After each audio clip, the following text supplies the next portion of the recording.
Okay. So thank you for meeting with me today.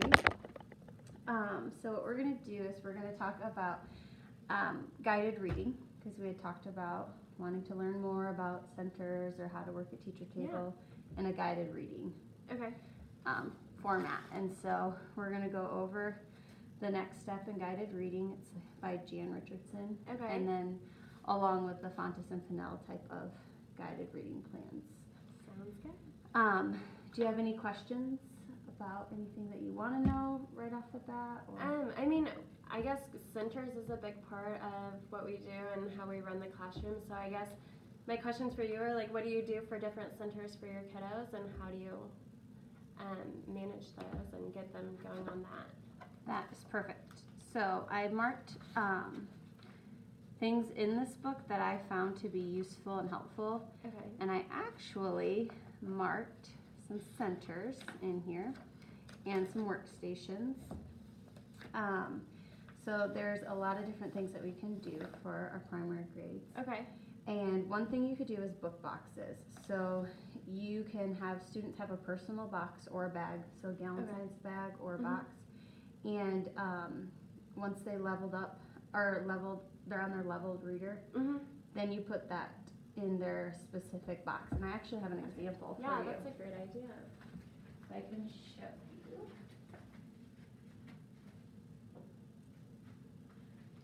So I have my students, this one is student number 14, won't say the name, but their level is below an A. So their independent level, you go a level below. Okay. So that way they can read it independently. Mm-hmm. So he has all AA books. Okay. And he can read these all by himself without teacher help. Okay, and where did these books come from? So I got these from Reading A to Z. A to Z, okay. And some really schools can do, they give you books, but our school, we have to print them. I have the login and everything, so if you do need that, I can get that to you. I also have things that we work on, it's upside down, that's okay.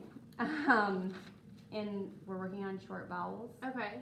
So just another thing that they can practice. Do you feel like them gluing that into their notebook holds them more accountable to actually practice it? Yes. Okay. Because then it's personally like their own thing. Yeah. So that is one station that you could have during, when you're at teacher table, they could be doing that. Another awesome workstation is buddy reading, which we've talked about and you've done. And so then you can do that. They can take turns reading. Okay. Have you done that? So buddy reading is a lot like Read to a Partner, which is what I do with the Daily 5. Yes. And they do a really good job. I explicitly had to teach them, like, you have to sit next to your partner, elbow to elbow, knee to knee. And reminding them to be at a whisper, I think, is the hardest thing, because they're so much older. And they, not so much older, but they're older and they get more, have more voice to them. And modeling too, because I know with my little ones, if I don't model it, they just sit there. Yeah. And I'm like, oh, that's why they didn't know it, because I didn't model. Right. So keeping that in mind, model. Make sure they see it. Yes. Yeah. Writing, it says students write individually or with a partner. And so I have a workshop right there with my little easel. Oh, nice. And I have the mini whiteboards down there with expo markers. And so I have one student up writing a sentence, and the other is, they're like playing teacher almost, but they're writing their names. So do you give them the sentences to write, or do they make their own sentences? They use the short A, so whatever our focus is for the week. So we're working with for the week. Okay, that's a good idea. Yeah. So it just keeps them engaged, but it also keeps them in charge of what they've been learning all week, and it just flows. It works really nice. I didn't do it that last year, but this year I've done it. And a new station. Yes, it helps. Reader's Theater, and those are in our Wonders books on week 6 that you could do. They have those little reader theaters, but that is, especially for older grades, that would be really good, because then they could act stuff out, and they would be like engaged, and then they could perform for your class. That'd be a good idea. I've done that as a whole class, but not as stations. Okay. Just because in first grade it's a little hard, but you could do it, especially with the kids that are at higher level reading. Poems and songs. So what I talked about, I had the poetry journal here. So they have a poetry station over there. Okay. And so they have a pointer, and they also have their books. So when they go to the poetry station, they have their books and their Do they work as a group or do they do it in partners. Partners. Mhm. Okay. So sometimes there's 2 and sometimes there's 3 students there. And then from the poems, they pull what the focus of the week is, a short A. So they Okay. pull the words and put it on under. Do you see on the whiteboard Yeah. how it says short Short A? A. And they have to pull the words. You have a list of words for them to So pull do you from? see the cat and bat? Yes, I do. So they pull the Anchor words chart? from the anchor chart and Okay. put it onto the whiteboard. But not all the words on there are short A. Yeah. So they have to, okay. They I'm with have you. to know how They have to. to identify the short A and, Yes, Cool. and it's a That's really really cool. fun station because they feel like they're in charge. Like, yeah. It makes it awesome for them. Well, see, and Um, I'm in a tier 3 group, so I could see that working for like, I do vowel teams, so doing a vowel team if it doesn't say an E or an A Right. would be really good. And having them pull it out of a sentence versus just having them do a word search. Right. So a different. And than at the at the end, they can get a marker and circle it on the poem. that. Okay. But you have to be careful because of the wall. Yeah. But they could do it with a pencil versus a marker. Yeah. Or But it even in makes their it own fun. notebooks. They can Yes, copy it down on as their well. books. Yeah. In their books. Cool. Another station that you could do is an ABC or a word study. Okay. So the alphabet books, magnetic Mhm. letters. And I have that for word work as well. Yes. It's Yeah, called you in can the do word daily work. life is word work. Yeah. And so what I have there is on the floor, I Okay. have a station there, so they have their trays, and then Mhm. they have the words of the week. Okay. And then they can make them, but they also are facing, do you see how my word wall is facing that? Mhm. So they are sitting right by the word wall, and they can So look they up can look and up and make make the words. the words. That's awesome. And they have Yeah. 2 trays per student, so that way when they make the word little, they Mhm. have enough letters to make little. Yes. And Okay. I had to explicitly teach that, like, we sit, we make it, and then we put it back, and we make a new one. Yes. Because when I lot didn't, of they were kids. just, it was all over the place. And they also want to make multiple words at once. Yes. And then they realize they can't do that because they don't have enough letters. Yeah. Yes, they want to make little, they want to make my, and keep it. And I'm Yeah. like, no, we put it gotta away. put it So I had Okay. to reteach, go back and reteach that. And then the next one is word wall, so we just talked Using about that. one. Reading the room, so or a word hunt. Okay. That is always fun for the kids. Yeah. So you can have certain things like the short A, and you can have them walk around with a feather or something, like it says, or Yeah, a entertaining chopstick, them. and they can point to it and see what in the room Mhm. has an ah sound. Yeah. And that has always been fun. And I used to have like the clipboards where they walked around Mhm. with it, but now I have the clipboards where they just are held accountable at each center. Okay. So they could turn it around and write what they found around Mhm. the room. So that holds them accountable to actually work the entire time. Yeah. too. That's a good That's one. really nice. So there's a lot of stations Yeah. that you can do. Oral retelling, so they Mhm. just literally just retell what Yeah. they've read about to a partner. The listening station, I have so in listening. Wonders, I don't know if you know, there's those the books read to them. Oh, okay. So you don't have to like invent the reinvent Yeah. the wheel. You can just go push the And book let and them it'll listen. That's a it'll good listen idea. to them. Computers, we don't have those. We just Right. have iPads. iPads. Overhead projectors, we don't have those, but it would be cool if they could do the iPad and link it up to the Apple TV, but it Mhm. might be distracting. Yeah. I Um, can see that being. but a projector would be cool because it's so small. Yeah. We don't have that option. And so big books, this is really cool if you do have big books I in don't. Wonders, but we have a lot of big books. Oh, really? So Okay. if you have like something they're reading and they're looking for Mhm. short A's, I have a little star. I can show you that. I have a little star thing, and you Mhm. can go through and find the words that they're looking for. So Oh, in the that's books, fun. so they can Use have it the in big the book, and Yeah, then they're like that's keeping awesome. track of. Oh, and it has nothing. Yeah, and it's a separate. Dollar Tree, Yeah. so it's $1. Super easy. But you can have them go through the book and just locate short A's, Mhm. and then this week next week it's short I. So they're gonna use this Okay. to find the short Sure. I's. Yeah, that's So great. it's really fun.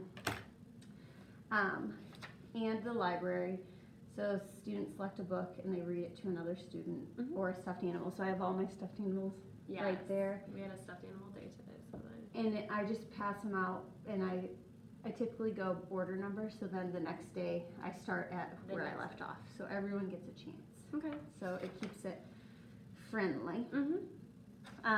The next thing I wanted to talk about is how to manage those stations. Yeah. So the book talks about teachers wanting to use the same groups for literacy centers. So Mhm. like group 1 comes with me, group 2 is there, group 3 is there, but it says the best way to do it is have high and medium, low and medium, not low with low. Okay. So because- heterogeneous grouping. Yes, because it says low level readers in one workstation can cause problems.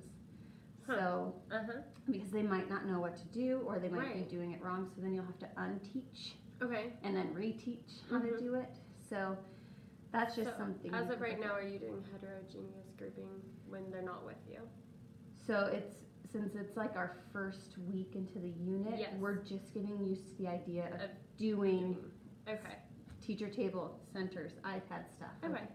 we're just How getting many- used to it. Total centers did you have then? Or are you at? I'm at 5 right now. How many will you be at? Typically, I'll probably have like 8. Okay. But I don't go over that because Yeah. I don't want it to be too much, but it's free choice. Okay. It's free choice right now, so they can Okay. just get used to all of my stations. Mhm.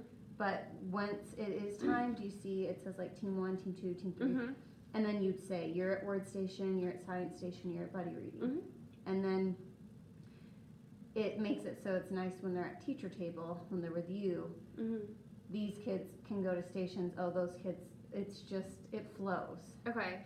It's a lot. Yeah. But it does flow. I guess so. When they come to you, are they still at heterogeneous groups or are they homogeneous? Homogeneous. Okay. So they are in a group with their level Okay. and like they're learning on their level here. Yeah. But out Right. there, they can be in a group that benefits everyone. Yeah. So, and it's more interactive, it's more fun than being like, okay, Nobody knowing what switch. to No, do. yes. Yeah. So it makes it really nice. And I can look more into that too, because I need to look more into it for Okay. myself, Yeah. and I'll look more That'd into be it good. for you. So I'm gonna highlight that because I really need to look into that. Okay. So then my next question is, how do you hold them accountable for each rotation or each center that they go to? So when they go to a center, use a timer. Okay. So that's one way that you can hold yourself accountable. Yes. Is you use a timer. That Mhm. way there's nothing unexpected or unintentional. You're very direct. Yeah. And they You know can't go over time. Yes. Yeah. And the book also talks about analyze your schedule and set priorities. Yes. Which is hard because eliminate activities that have little educational value, such as Mhm. worksheets. Mhm. So what I did, you know how we have those workbooks? I Mhm. staple them and I give them home on Thursdays. I send them home and I just Okay. say, this is extra practice, not Okay. homework. Not homework, just practice. It's practice. Yeah. And so the parents that they're going to go home with their packet, the parents that help the kids, it works, and the Yeah. ones that don't, they just You don't worry about it. Do you grade it? no. I say you don't need to bring it back. Keep it at home since it's a Gotcha. worksheet, Yes. and it's not going to benefit them if they can't do it Yeah. 90% of the time. Right. And so all of that to say, you have to do running records on them first. So this is an assessment summary chart for early readers. Okay. And so if you are using, I'll show you my actual running record, stuff that I did in my list class. Mhm. So if you see, I have check marks, Yes. circles, SC. So this just goes on to tell you, oh, it's sometimes they're using that, like it'll just decode it for you. Like, Yeah. what does the check mean? And in this checks, like she got it right. When she said the word, she was gonna say very, she said every. Mhm. And so I just marked it, and then she self-corrected. Okay. So I circled it and put SC for Okay. self-correct. Mhm. And then here it tells you self-correct, Yeah. so you put a check. And then she said break fast instead of breakfast. Yep.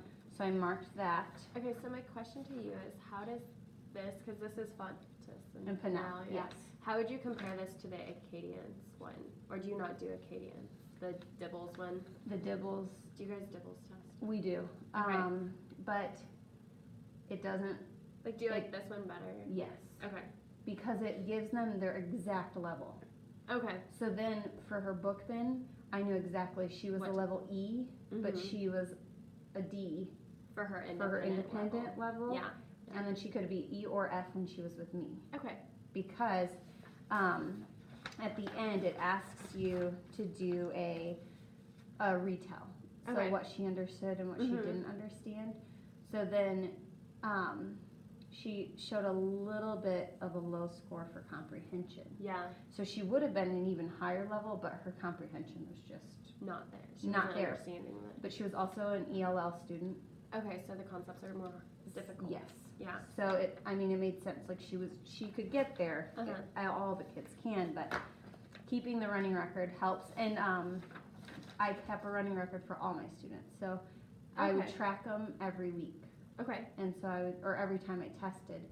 So she started it as an A, went to Uh-huh. a C, and then went to an E. So she gradually grew. Yeah. And some kids stayed at an A, Okay. but most kids grew. Most kids went Yeah. throughout the year. So is this your tracking for the year, or would this be just That was for just for a quarter? semester. Okay, a semester. Mhm. Yes. So And you said how often did you track them? I would track them.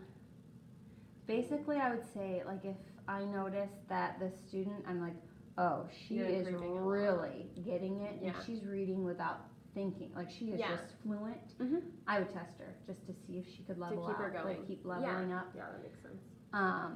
And some students I would just test again, and I'd be like, okay, like, and then eventually you get it. You're like, well, I'm not gonna Move them. move them yet Okay. because I can tell they're still saying bat, and Uh-huh. sounding it out versus Yeah. the bat went in the attic, or Yeah. you yeah, know. that makes sense. And so the next thing I wanted to do is, I know we're close to running out of time, Mhm. but I wanted to show you a little bit of what it actually looks like Oh, cool. in a guided reading lesson. And so I have these little plans, emergent reading, and I can print these for you if you want to Perfect. set up some plans for your lower students and your Okay. higher level students. Yeah. And you just pick a sight word for the week, 3 words, and Okay. they're called noisy writing. So they Okay. have fun with it. Write the word at, and you'll see. Okay. And then you can just see how it's set up. And Yeah. just look a little bit. I was a little nervous in my video. Hey girls, today what we're going to do is we're going to work with our noisy writing. So the first word in our noisy writing is the word this. Make sure we're using lowercase letters. This. And I have, if you notice there, I have this alphabet Yeah. chart Yeah, because that's what I see. some of the students write backwards or they write Okay. incorrect. So this is just, they can quickly look up and see. That's a Do really they good have the resource. right? I have the one from Wonders. That's a large map Mm-hmm. that is those letters. Oh, that's printed out. good. So it's I did this my first year of teaching Yeah, that that's one. a lot what it And then I highlighted the vowels. Yeah, we had to go over vowels with my kids.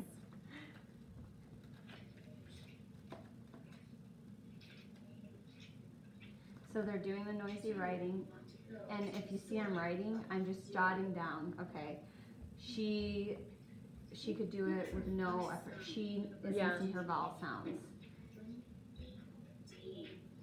And I asked specifically because I saw some B's, Okay. and so I said, what sound is that? And Yeah. so there. Letter word.